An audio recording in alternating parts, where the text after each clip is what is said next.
আসসালামু আলাইকুম। মানবতা বিরোধী অপরাধের দায়ে একদিকে আমাদের আন্তর্জাতিক অপরাধ ট্রাইব্যুনালে শেখ হাসিনা সহ আওয়ামী লীগের শীর্ষ নেতাদের বিরুদ্ধে বা এর বাইরে আরও অনেকের বিরুদ্ধে মামলা দায়ের হয়েছে।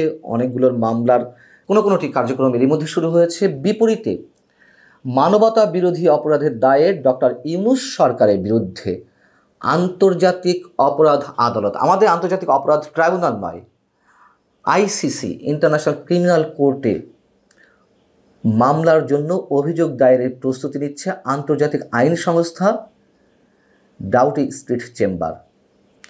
সুনির্দিষ্ট 4টি অভিযোগের ক্ষেত্রে তারা অভিযোগ দায়েরের প্রস্তুতি নিচ্ছে এবং সেই অভিযোগগুলো সম্পর্কে জানানোর আগে আমি একটু ডাউটি স্ট্রিট চেম্বার সম্পর্কে খানিকটা বলতে চাই। অনেকে এই প্রতিষ্ঠান সম্পর্কে জানেন, যারা জানেন না তাদের উদ্দেশ্যে বলছি যে ডাউটি স্ট্রিট চেম্বার হচ্ছে ব্রিটেন ভিত্তিক একটি আন্তর্জাতিক আইনি সংস্থা যারা ফৌজদারি বিচার, পাবলিক আইন, অভিবাসন, কর্মসংস্থান, মানবাধিকার এবং নাগরিক স্বাধীনতা নিয়ে কাজ করে। এবং এটিও উল্লেখ করতে হবে যে শুধুমাত্র মোটা অঙ্কের কোনো টাকা পেলেই বা অর্থ পেলেই তারা যেন নিশ্চয়ই কোনো মামলা নিয়ে কাজ করে না। অর্থের চেয়ে তাদের কাছে সবচেয়ে মুখ্য বিষয় হচ্ছে তাদের রেপুটেশন। এবং এটিও ধরে নেওয়ার যথেষ্ট যৌক্তিকতা রয়েছে। তারা যে ডক্টর ইউনূস সরকারের বিরুদ্ধে মানবতা বিরোধী অপরাধের দায়ে অভিযোগ দায়েরের প্রস্তুতি নিচ্ছে, সেই অভিযোগের ক্ষেত্রে যথেষ্ট পরিমাণ এভিডেন্স তাদের হাতে রয়েছে বিধায় তারা এই উদ্যোগ নিয়েছে এবং এই বিষয়টি তারা তাদের ওয়েবসাইটেও তুলে ধরেছে। ডাউটি স্ট্রিট চেম্বারের সম্পর্কে বলতে গেলে আরও একটু বলতে হয়, একটু কম্পারিজন জায়গা থেকে বলতে হয় যে আরও যে 2-3টি আন্তর্জাতিক আইনি সংস্থা রয়েছে তার একটি হচ্ছে অ্যালেন অ্যান্ড ওভারি, আরেকটি হচ্ছে ক্লিফোর্ড চান্স, সবই ব্রিটেন ভিত্তিক। এদের সাথে কম্পেয়ার করতে হবে ডাউটি স্ট্রিট চেম্বারকে। এবং আরও একটু স্পষ্ট করা যাবে যে এর মেম্বার কারা। ডাউটি স্ট্রিট চেম্বারের মেম্বার হিসেবে যাদের নাম রয়েছে আপনারা যে কেউ ওয়েবসাইটে গিয়ে দেখতে পারেন। সর্বশেষ তথ্য অনুযায়ী ব্রিটেনের প্রধানমন্ত্রী কিয়ার স্টারমার, আমরা জানি তিনি নিজেও একজন ব্যারিস্টার, খুব নামকরা ব্যারিস্টার। তিনি ডাউটি স্ট্রিট চেম্বারের অন্যতম সদস্য হিসেবে রয়েছেন আমাল কুলুনি। আমাল কুলুনি হচ্ছেন আন্তর্জাতিক মানবাধিকার বিষয়ক আইনজীবী। হেলেনা কেনেডি হাউস অব লর্ডসের সদস্য, তিনিও এটির মেম্বার। আর একজনের নাম না বললেই নয়। ডাউটি স্ট্রিট চেম্বারের ভার কি বুঝতে গেলে অবশ্যই এই নামগুলো উচ্চারণ করতে হবে। আরেকজন যিনি রয়েছেন জেনিফার রবিনসন, যিনি বিশ্ববিখ্যাত যে তথ্যভিত্তিক প্রতিষ্ঠান সারা বিশ্বকে তাক লাগিয়ে দিয়েছিল উইকিলিক্স, এবং উইকিলিক্সের প্রতিষ্ঠাতা জুলিয়ান অ্যাসাঞ্জের পক্ষে দীর্ঘদিন আইনি লড়াই চালিয়ে আসছেন। এই হচ্ছে ডাউটি স্ট্রিট চেম্বার সম্পর্কে মোটামুটি সংক্ষেপে বলা। এখন ডাউটি স্ট্রিট চেম্বারের ওয়েবসাইটে যেটি বলা হচ্ছে যে ইন্টারন্যাশনাল ক্রিমিনাল কোর্ট, নেদারল্যান্ডের হেগে যেটি অবস্থিত, সেই আইসিসির সংবিধি বা রোম স্ট্যাটিউট এর যে 15 অনুচ্ছেদ তার অধীনেই তারা এই মামলা করার প্রস্তুতি নিয়েছে ডক্টর ইউনূস সরকারের বিরুদ্ধে।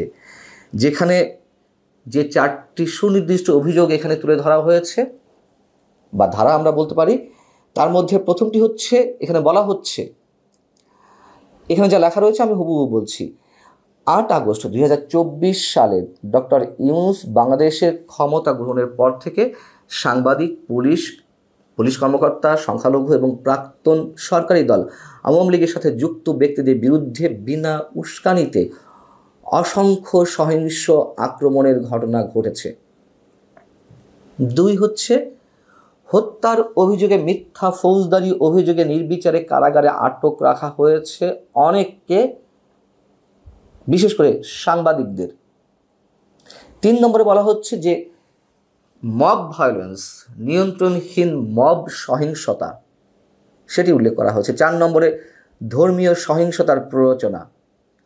এই অভিযোগগুলোর জন্য দোষীদের বিচারের আওতায় আনার জন্য বাংলাদেশে কোনো পদক্ষেপ নেওয়া হয়নি। যারা মব ভায়োলেন্স করছে, যারা ধর্মীয় সহিংসতা ছড়াচ্ছে, সে সম্পর্কে এখানে মন্তব্য করা হয়েছে। এবং এখানে যে মন্তব্যটি করা হয়েছে যে এইসব হামলার ব্যাপক প্রকৃতি ইঙ্গিত দেয় যে এগুলি সর্বোচ্চ স্তরে অর্থাৎ প্রশাসনের সর্বোচ্চ স্তরে পরিকল্পিত ছিল এবং আইসিসি ইন্টারন্যাশনাল ক্রিমিনাল কোর্ট সংবিধির একটি বিশেষ অনুচ্ছেদের অধীনে হত্যা, নিপীড়ন, কারাবাস বা বাক স্বাধীনতা কিংবা যে কোনো স্বাধীনতার গুরুতর বঞ্চনার মতো মানবতা বিরোধী অপরাধের সমতুল্য। এগুলো হুবহু তাদের ওয়েবসাইটে যে তথ্যগুলো তুলে ধরা হয়েছে, যেই শব্দগুলো এখানে ব্যবহার করা হয়েছে, আমি জাস্ট তার ইংরেজির বাংলাটি করলাম। আমাদের একটু মনে রাখা দরকার যে 2024 নভেম্বরে ইন্টারন্যাশনাল ক্রিমিনাল কোর্ট আইসিসিতে ডক্টর ইউনূস সরকারের বিরুদ্ধে মানবতা বিরোধী অপরাধের দায়ে আরও একটি অভিযোগ দায়ের করা হয়েছে, কিন্তু সেটির তুলনায় ডাউটি স্ট্রিট চেম্বারের যে উদ্যোগ সেটি নিঃসন্দেহে অনেক গুরুত্ব বহন করে। তার কারণ ওই মামলাটি করেছিলেন সিলেট সিটি কর্পোরেশনের সাবেক মেয়র আনোয়ারুজ্জামান চৌধুরী। কিন্তু এই মামলার সাথে ডাউটি স্ট্রিট চেম্বার যেই মামলা করতে যাচ্ছে বা অভিযোগ দায়ের করতে যাচ্ছে, সেটির মধ্যে আকাশ আর পাতাল পার্থক্য। এটি ব্যক্তি পর্যায় থেকে করা হয়েছিল, আর এটি একটি আন্তর্জাতিক আইনি সংস্থার পক্ষ থেকে করা হচ্ছে। এবং ওই মামলায় যেটি বলা হয়েছিল যে কোটা বিরোধী আন্দোলনের নামে অবৈধভাবে ক্ষমতা দখল করা ইউনূস সরকার গত 5 থেকে 8 আগস্ট পর্যন্ত বাংলাদেশের বিভিন্ন স্থানে আওয়ামী লীগ ও তার বিভিন্ন অঙ্গ সংগঠনের নেতাকর্মী, বাংলাদেশে বসবাসরত হিন্দু, বৌদ্ধ, খ্রিস্টান এবং পুলিশ বাহিনীর উপর নির্মম গণহত্যা ও মানবতা বিরোধী অপরাধের মতো আন্তর্জাতিক অপরাধ সংগঠিত করে। এ সময় হাজার হাজার মানুষকে হত্যা, ধর্ষণ, দেশ ত্যাগে বাধ্য করে এবং লাখ লাখ ঘরবাড়ি, সম্পদ ইত্যাদি বিনষ্ট করা হয়। অভিযোগে এগুলো উল্লেখ করা হয়েছিল, কিন্তু আগেই বলেছি ওটা ছিল ইন্ডিভিজুয়ালি ব্যক্তি পর্যায় থেকে অভিযোগ দায়ের করা। এবং আন্তর্জাতিক অপরাধ আদালত যেগুলো আমলে নাই, আমাদের মনে রাখা দরকার, উল্লেখ করা দরকার, যথেষ্ট তথ্য প্রমাণ উপাত্ত না থাকলে তারা সেটি মামলা করার নির্দেশ দেয় না। ডাউটি স্ট্রিট চেম্বার যে উদ্যোগটি নিয়েছে, আমি আগেই বলেছি, তারা খুব ভালো করেই জানে যে কী পরিমাণ তথ্য উপাত্ত তাদের হাতে থাকা দরকার, এবং নিশ্চয়ই সেই তথ্য প্রমাণ তাদের হাতে রয়েছে বিধায় তারা সেভাবে এগোচ্ছে। এবং একটি বিষয়কে কেস স্টাডি ধরে তারা তাদের ওয়েবসাইটে উল্লেখ করেছে। যেমন সেখানে বলা হচ্ছে শাহিন আলম নামের একজন, তিনি যে বা তার যে অভিযোগ, তার ছোট ভাই ডক্টর ইউনূস ক্ষমতা গ্রহণের পর তার অনুসারীরা এই শাহিন আলমের ছোট ভাইকে হত্যা করে, তার আগে অপহরণ করে। মিস্টার আলম যেটি ডাউটি স্ট্রিট চেম্বারকে জানিয়েছে যে আমার ভাইকে একটি অর্থহীন আক্রমণে নির্মমভাবে হত্যা করা হয়েছে। সাম্প্রতিক মাসগুলোতে বাংলাদেশ আইন শূন্যতার অবস্থায় নেমে এসেছে, পরিচিত সন্ত্রাসীদের কারাগার থেকে মুক্তি দেওয়া হয়েছে এবং মৌলবাদী গোষ্ঠীর সদস্যদের ক্ষমতার আসনে বসানো হয়েছে। আমি আমার ভাইয়ের জন্য ন্যায় বিচার পেতে এবং দায়ীদের জবাবদিহি নিশ্চিত করতে দৃঢ় প্রতিজ্ঞ। আমার ব্যক্তিগত কোনো মতামত নেই। ডাউটি স্ট্রিট চেম্বার যা বলেছে সংক্ষেপে আমি সেগুলো তুলে ধরলাম। আমাদের অবস্থান কোথায় গিয়ে দাঁড়াচ্ছে শুধু আমরা সেটাই বলতে পারি। আল্লাহ হাফেজ, ভালো থাকুন সবাই।